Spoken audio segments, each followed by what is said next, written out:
Wherever love goes, there is also misery. It's no mystery. And you and I, we got history. Yeah. Perkenalkan, nama saya Tiana Febrianti dari mahasiswa STIS TEMBI Bandung Musimisia. Saya mau mewawancarai salah satu pengusaha yang menginspirasi kami. Beliau adalah Ibu Siti Mariam, pengusahanya di toko Pandu. Mari kita simak ketika wawancaranya, mudah-mudahan dapat dijadikan motivasi dan juga dapat menginspirasi. Kelahiran 1981, berarti hampir 39 lebih 40 kan ya.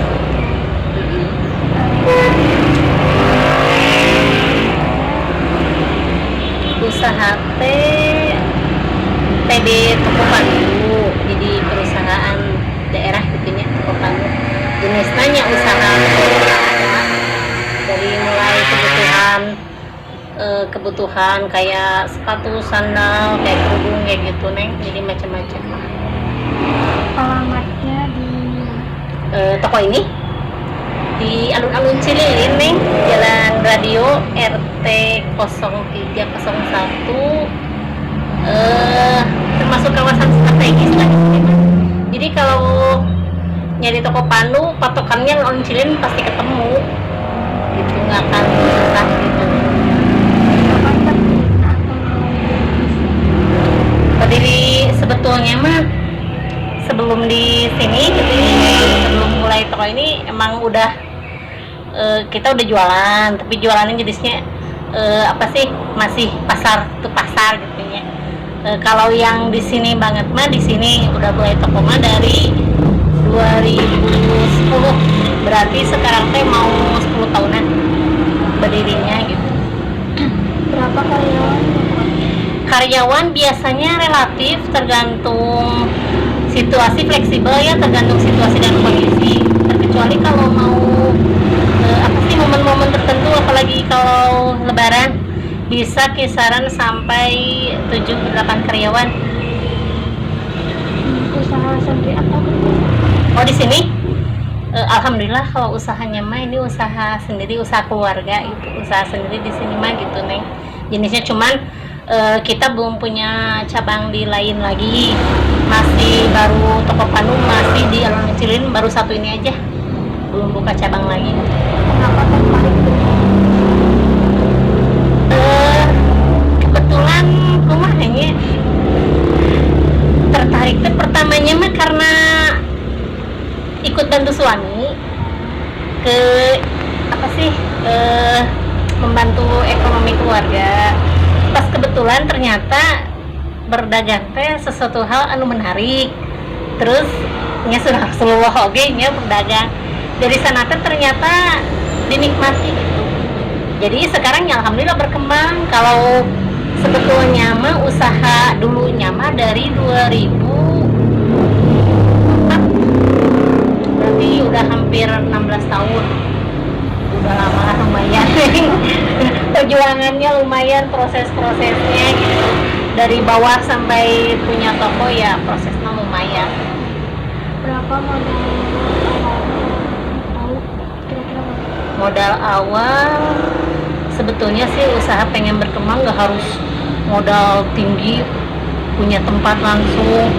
Kalau enaknya sih untuk belajar mah harus modal sedikit dulu, tempat bisa sewa atau enggak tempatnya bisa, kadang di lapak bisa ngontrak atau bisa di pinggir jalan jadi PKL kayak gitu bisa. Yang penting mah kemauan kita untuk mengembangkan modal tersebut, nggak usah harus modal harus tinggi, enggak. Sebetulnya lebih bagus modal mah dari sedikit dulu, baru kita berpikir nanti itu jadi bagaimana cara mengembangkan modal tersebut gitu neng. Jadi nggak harus besar dulu gitu neng langsung. Waktu jualannya dari jam 8 sampai jam berapa?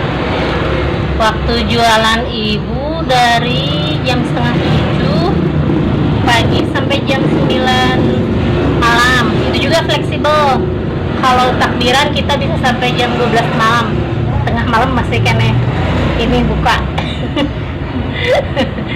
Biasa neng, semangat ini Semangat, ini banyak yang beli sama sayang.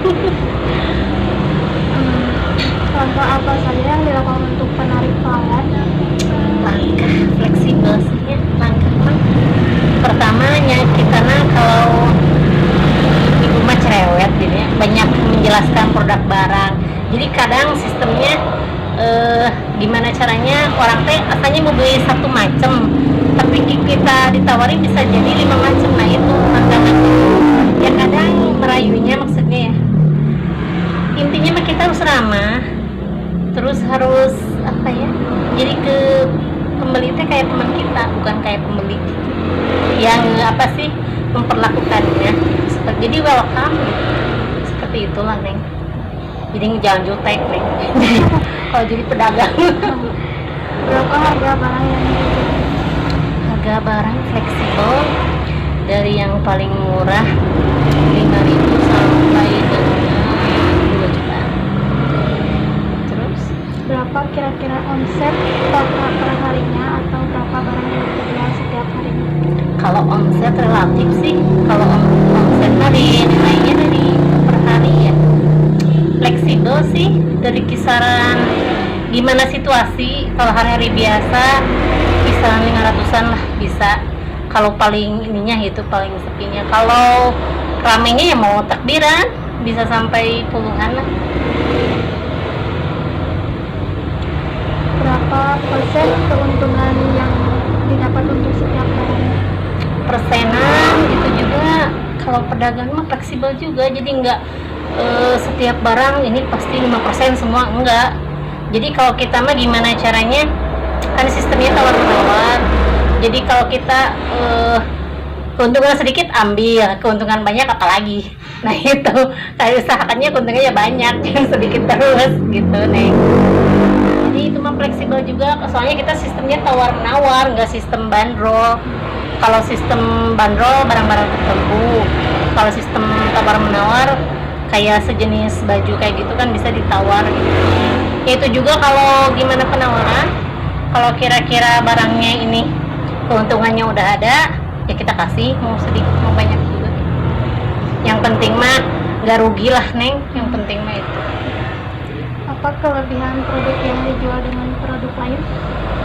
Kelebihannya kita suka ngambil barangnya yang kan jenis toko beda sama barang obrolannya Neng. Jadi kalau kelebihan barang yang lebih bagus itu nggak cepet rusak barangnya kalau dipajang lama juga. Terus dari model bisa bertahan lama. Terus kelebihannya apa ya? Ya biasanya kualitasnya lebih bagus sih. Karena kita ngambilnya barangnya bukan barang obrolan, jadi barang dari di atas obrolan ke atas kualitasnya, jadi bukan barang obrolan gitu. Apa yang menjadi ciri khas yang dijualkan? Ciri khasnya apa ya, soalnya ibu mah toko serba ada, itu sih ciri khasnya. Jadi kadang mengusahakan orang yang nanya ke kita diusahakan ada gitu, tapi yang nyambung oke gitu Neng, kayak jenis barang perlengkapan sehari-hari aja seperti itu. Apa motivasinya dan bagaimana sejarahnya sampai bisa Motivasi ya, kalau setiap orang sih pasti karena ingin maju ya.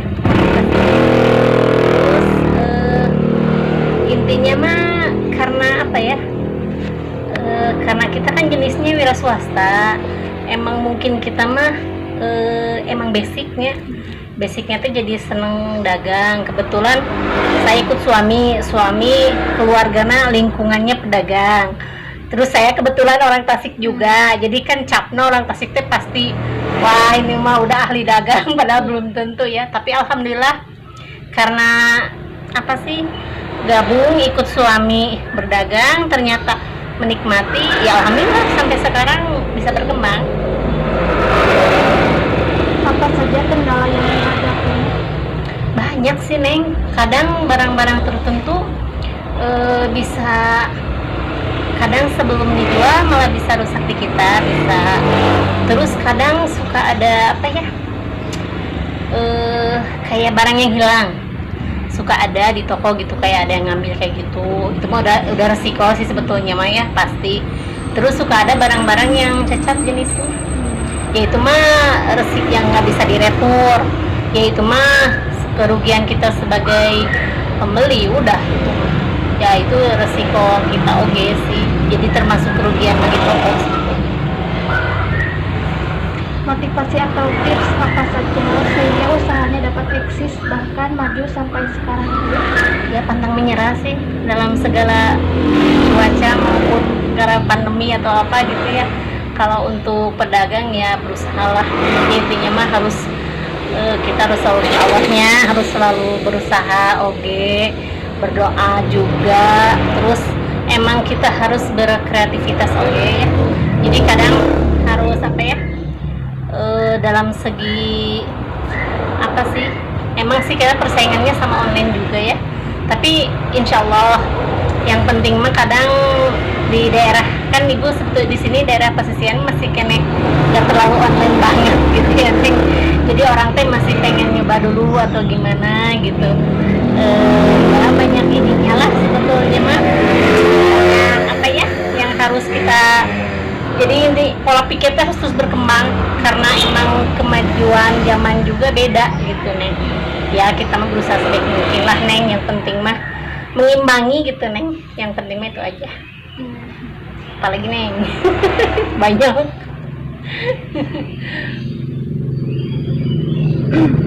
Apakah bisa berbagi tips bagi para calon pengusaha? Berbagi tips ya, yang satu harus mau kerja keras.